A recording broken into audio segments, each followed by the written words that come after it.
Hello welcome back బిల్లా travel food. Few days back నేను ముంబైకి వెళ్ళినా. చిన్న పని, అంత పెద్ద పీకే పని ఏం లేదు కానీ చిన్న పని వెళ్ళాను అనమాట.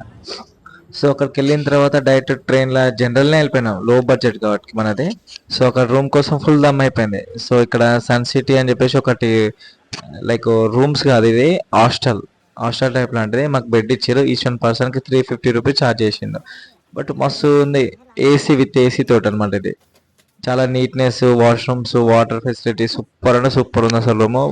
ఈ నియర్ బైలో బీచెస్, ఫుడ్ ఇవన్నీ నియర్ బై ఉంటాయి అనమాట. ఈ హాస్టల్ దగ్గర నియర్ బై మరి రైల్వే స్టేషన్ ఇట్లేదు, వాకబుల్ డిస్టెన్స్, జస్ట్ 300 మీటర్స్ ఏమి ఉంటుంది.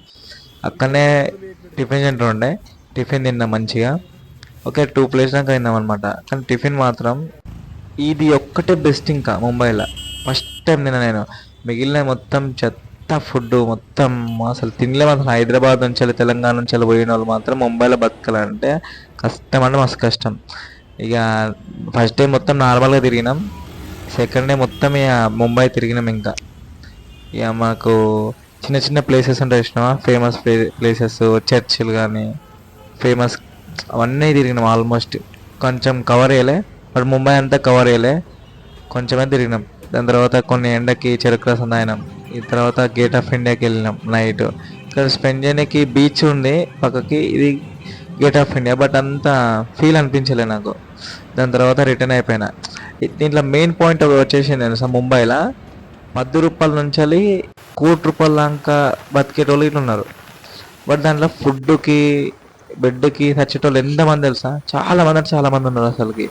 75 years ఓల్డ్ పర్సన్, ఒక అంకుల్, ముస్లిం ఆయన, ఇప్పటికీ క్యాబ్ నడుపుతుండు.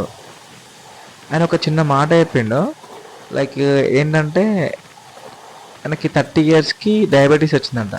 సో ఆయన ఏం చెప్పిండు, నాన్ వెజ్ తినడం వల్ల ఇంకెక్కువ అవుతుంది అని చెప్పేసి సో నాన్ వెజ్ బంద్ చేసిండు. స్టిల్ ఇప్పటికీ యంగ్ ఉండు, ఇంకా సాయంత్రం కార్ నడుపుకుంటా.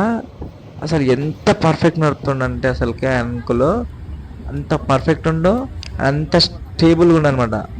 అమ్మ ఎంత ఫుడ్కి ఎంత వాల్యూస్ ఉండే ఒకసారి మనం